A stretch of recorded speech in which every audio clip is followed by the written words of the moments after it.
గురుగారు, ఫిబ్రవరి మాసం విశేషంగా మీనరాశి వాళ్ళకి ఏ విధంగా ఉంటుంది? ఈ నెలలో ప్రత్యేకంగా ఎటువంటి జాగ్రత్తలు తీసుకోవాలి? ఆల్రెడీ ఏలినాటి శనిలో ఉన్నారు.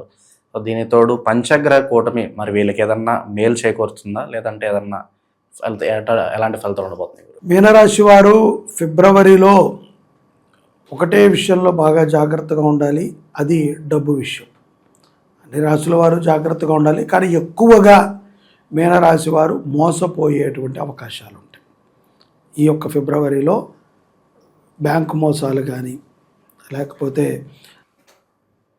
ఎవరికైనా ఇచ్చి వాళ్ళు తప్పిపోవటం కానీ, లేకపోతే అదిగో ఇక్కడెక్కడో పెట్టాము పోయాయి అనేటువంటి వార్తను వినటం కానీ, లేకపోతే ఎప్పుడంతా వస్తున్నాయి కదా ఫోన్లలో ఓటీపీ చెప్పండి అన్నట్టు, ఆ విధంగా మ్యాజిక్ జరిగి మాయమైపోవటం కానీ ఈ రాశి వారికి ఎక్కువగా ఉంటుంది. కాబట్టి డబ్బు విషయంలో చాలా జాగ్రత్తగా ఉండాలి. అనవసరంగా ఎవరికి కూడా ఎక్కువగా మన పర్సనల్ విషయాలు షేర్ చేసుకుని లోకు అవ్వకుండా ఉంటాం.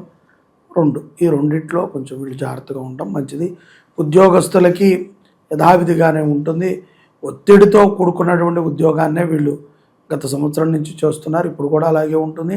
అయినప్పటికీ కొంతమందికి సంతృప్తి ఉంటుంది. మిత్రులు ఉన్నారనో, స్నేహితులు ఉన్నారనో, ఏదో ఒకటి దాచిపెట్టేవాడు ఉన్నాడనో ఉంటుంది. కానీ అది తాత్కాలికం మాత్రమే. అతి త్వరలో ప్రమాదం కూడా ఉంటుంది. ఉద్యోగం రీత్యా జాగ్రత్తగా ఉండాలి. లేని ఎడల ఏమాత్రం అజాగ్రత్తగా ఉన్నా ఇప్పటిదాకా మనం సుఖపడినవన్నీ కూడా ఒక్క దెబ్బతో తోసుకెళ్తాయి. కాబట్టి మీనరాశి జాతకులు ఫిబ్రవరి మాసంలో ఉద్యోగ విషయంలో కూడా ఆచితూచి నిర్ణయాలను తీసుకుంటాం మంచిది. అలాగే వ్యాపారస్తులకు కూడా ఏదో తమ వ్యాపారాలు చేసుకుంటూ వెళ్తారు, కానీ తొందరపాటుతో వీళ్ళైతే ఎక్కడ పడితే అక్కడ పెట్టుబడులు పెట్టరు, నిర్ణయాలను తీసుకోరు. కాబట్టి పెద్దగా వ్యాపారపరంగా పెద్దగా వీళ్ళకి నష్టం ఉండకపోవచ్చు. వ్యక్తిపరంగా ఏదైనా ఉండొచ్చేమో తప్ప వ్యాపారపరముగా అయితే నష్టము లేదు అని మనం తెలుసుకోవచ్చు. ఆర్థిక స్థితిగతులు ఏ విధంగా ఉండబోతున్నాయి అంటారు వీళ్ళకి? ఆర్థికము అనేటువంటిది ఉద్యోగము వ్యాపారం ద్వారానే ఉంటుంది. కాబట్టి రెండు కూడా నార్మల్గానే ఉంటాయి, అంత హైఫైగా ఉండదు. ఆర్థికం గురించే కదా మనం చెప్పేది.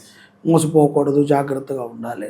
మోసపోతే మాత్రం నష్టం చెవి చూడాల్సి వస్తుంది. సమాజంలో పేరు ప్రఖ్యాతుల పరంగా ఏ విధంగా ఉంటుంది ఊరుగారు వీళ్ళకి? సమాజంలో పేరు ప్రఖ్యాతులు అంటే పెద్దలని కలుస్తారు, పెద్దలు పరిచయాలు ఉంటాయి, కానీ పెద్దల నుంచి పెద్దగా వీళ్ళకి ఉపయోగం ఉండదు. వీరు చెప్పుకోవాల్సిందే తప్ప వాళ్ళు నాకు తెలుసు నీకు తెలుసు అని వాళ్ళకైతే పెద్దగా దానివల్ల ఉపయోగం ఉండదు అని నా భావన. సో ప్రజెంట్ వీళ్ళు ఏలనాటి శనిలో ఉన్నారు కదా గురుగారు, ఎటువంటి విషయాలకి చాలా దూరంగా చాలా జాగ్రత్తగా ఉండాలి ప్రస్తుత కాలం వీళ్ళ? ముఖ్యంగా చెడు వ్యక్తులకి దూరంగా ఉండాలి. అలాగే కోపాన్ని కంట్రోల్ చేసుకోవాలి. ఈ ఏలినాటి శని ప్రభావం, ఇప్పుడు ఏలినాటి శని వీళ్ళకి మీనరాశిలో శని ఉన్నాడు. కాబట్టి ఈ సమయంలో వీళ్ళు చేసేటువంటి పని ఏదైతే ఉందో ఇది స్టాండర్డ్గా నిలుస్తుంది. సో ఇప్పుడు ధర్మ కార్యక్రమాలు చేయాలి, కుటుంబానికి అంగరక్షకుడిలా ఉండాలి. కుటుంబం కష్టంలో ఉన్నప్పుడు వీరు దాచుకుందైనా దోచుకుందైనా కుటుంబాన్ని పెట్టి కాపాడుకోవాలి. ఇన్వెస్ట్మెంట్స్ పరంగా వీళ్ళకి ఏదన్నా సలహాలు సూచనలు ఏదన్నా ఇస్తారా గురుగారు? ఇన్వెస్ట్ పరంగా అంటే కనుక షేర్స్లో పెట్టుకోవచ్చు, ఓకేనా అండి. మంచి భూమి మీద పెట్టచ్చు, బంగారం కొనవచ్చు. ఆర్థికంగా వీళ్ళు కొంత నిలదొక్కుకోవాలి, రానున్న తరాల వారికి మంచి చేయాలి అనుకుంటే చాలా చక్కగా వీళ్ళు స్కూల్ ఉంటుంది కదా, ఈ ఇన్స్టిట్యూట్స్ ఆఫ్ స్కూల్స్, విద్యా సంస్థల మీద పెట్టుబడులు పెట్టిన అటువంటి షేర్స్ కొన్నా, పెట్రోలింగ్ షేర్స్ కొన్నా వీళ్ళకి చాలా లాభాన్ని చేకూరుతుంది. విద్యార్థుల పరిస్థితి ఏంటంటారు గురుగారు? విద్యార్థులు చాలా చక్కగా చదువుకుంటారు, కానీ కొంచెం మొండి వైఖరి ఉంటుంది. ఈ మాసంలో ద్వితీయార్థంలో పంచగ్రహ కూటమి విద్యార్థులకి, ముఖ్యంగా ఆడవాళ్ళకి చాలా కొంత ఇబ్బందిని తెచ్చిపెడుతుంది. కాబట్టి జాగ్రత్తగా ఉండాలి. ఎవరితో కూడా శారీరకమైనటువంటి సంబంధాలని ఎక్కువగా పెట్టుకోకపోవటం అనేటువంటిది ఆడవారికి చాలా మంచిది.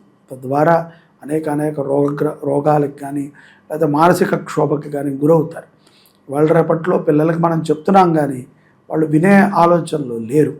అంటే శారీరకముగా ఎవరితో ఎటువంటి సంబంధాన్ని భర్త కాని వాడితో పెట్టుకోవడం అనేటువంటిది అంత ఉపయుక్తము కాదు, స్త్రీ పురుషులు ఎవరైనా సరే.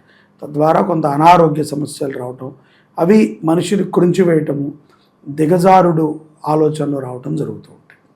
నిరుద్యోగుల పరిస్థితి ఏంటంటారు గురుగారు? నిరుద్యోగులకి ఈ యొక్క పంచగ్రహ కూటమి తర్వాత ఉద్యోగ అవకాశాలు మెరుగుపడతాయి. కొంత పర్వాలేదు, ప్రయత్నం అయితే గట్టిగా చేయాలి. శుభకార్యాలకి అనుకూలంగానే ఉంటుందంటారా? ఆ ప్రయత్నాలు చేసుకోవచ్చు అంటారా వీళ్ళు? ఏలినాటి శని ప్రభావం వలన వివాహమైనటువంటి స్త్రీ పురుషులకి సంతాన యోగం ఉంటుంది, సంతానం పొందుతారు. ఇక ఓవరాల్గా మహాశివరాత్రిని వీళ్ళు ఏ విధంగా వినియోగించుకుంటే వీళ్ళకి కలిసి వస్తుందంటారు గురుగారు? మీనరాశి వారు స్ఫటిక శివలింగానికి కానీ లేకపోతే సాలగ్రామ శిలతో అంటే నల్ల శిలతో ఉన్నటువంటి శివుడికి కానీ అభిషేకం చేయడం ద్వారా ప్రశాంతత పొందుతారు. పంచగ్రహ కూటమి రోజున గోసేవ చేయటము, పిల్లల పేరుతో కానీ పెద్దల పేరుతో కానీ నవగ్రహ శాంతిని చేయించుకుంటాం ఉత్తమం. ఇక ఎక్కువగా ఇతరులతో మాయమాటలతో చాలా మంది మోసం చేస్తున్నారు ఈ రోజుల్లో. సో ఈ చెప్పుడు మాటలకి మోసపోకుండా ఎవరు మన వాళ్ళు, సో ఎవరు మనకు హాని చేస్తున్నారు, ఈ క్లారిటీ ఆఫ్ థాట్ రావాలంటే ఏం చేస్తే బాగుంటుంది అంటారు ప్రస్తుతానికి? అది అనుభవంతోనే వస్తుంది తప్ప మనం చెప్తే అస్సలు రాదు. బాగా గుర్తుపెట్టుకోవాలి. ఏ రాశి వారికైనా సరే అనుభవం. మనం చెప్పామనుకోండి, ఎవడో చెప్పన్నాడు చెప్పినట్టు ఉంటుంది. కాబట్టి అనుభవంతోనే మోసపోయేవాడికి మోసపోవద్దని చెప్తే వాడు పోయేదాకా వాడు మోసపోతున్నాడని తెలియదు. ఒకసారి మోసపోయినా కూడా పదే పదే మోసపోతున్నాడు అంటే కనుక వీడి బుద్ధి వంకర, వీడి మనిషి వంకర అని మనం తెలుసుకోవాలి. కుటుంబం జాగ్రత్త పడాలి అంతే. ఈ యొక్క మాఘమాసంలో మాఘ అమావాస్యకి మంగళవారం అంటే ఫిబ్రవరి 17, 2026 మనకి పంచగ్రహ కూటమి వచ్చింది. శుక్ర, బుధ, బృహస్పతి, అంగారక, చంద్రగ్రహములతో కూడుకున్నటువంటి ఈ పంచగ్రహ కూటమి మానవాళికి చాలా విశేషమైనటువంటి ఫలితాలను ఇస్తుంది. గ్రహాలంటేనే మానవులకి ఉపయోగపడేవి. ఇవి పంచగ్రహాలు కూడా సూర్యుడు ఉన్నటువంటి రాశిలోకి ఏకకాలంలో రావటం చేత కొన్ని రాశుల వారికి విపరీతమైనటువంటి కష్టాలని, దుఃఖాలని, బాధలని ఇచ్చినప్పటికీ కొన్ని రాశుల వారికి చాలా విశేషంగా ఉంటుంది. మనం ఫర్ సపోజ్ మేషాది, వృశ్చిక, కర్కాటక రాశుల వారికి బాగున్నప్పుడు మీనము, కుంభరాశి, ధనుస్సు రాశి వారికి, తులా రాశి వారికి కొంత ఇబ్బందులు ఉంటాయి. అలాగే కన్య, ఇంకొక మిథున రాశి వీళ్ళకి కొంత మిశ్రమ ఫలితాలు ఉంటాయి. ఇటువంటి సందర్భంలో ద్వాదశ రాశుల వారు తప్పనిసరిగా మన శుభంకరి గోశాలలో జరిగేటువంటి ఈ యొక్క పంచగ్రహ కూటమి నవగ్రహ శాంతిలో పాల్గొనండి. కింద మీకు కనిపిస్తున్నటువంటి మన దేవాలయ నెంబర్కి మీరు ఫోన్ చేసి మీ గోత్రనామాలను ఎన్రోల్ చేసుకుని ఈ యాగంలో పాల్గొని సంపూర్ణముగా నవగ్రహాల యొక్క అనుగ్రహాన్ని గోమాత అనుగ్రహంతో పొందండి. జై శుభంకరి. పంచగ్రహ కూటమి మీ అందరికీ కూడా శుభాన్ని కలిగించుగాక. ఓవరాల్గా మీనరాశి వాళ్ళకి ఈ ఫిబ్రవరి మాసం ప్రత్యేకంగా ఎలా ఉంటుంది, ఎటువంటి జాగ్రత్తలు తీసుకోవాలో మంచి విశ్లేషణ ఇచ్చారు. ధన్యవాదాలు. నమస్కారం.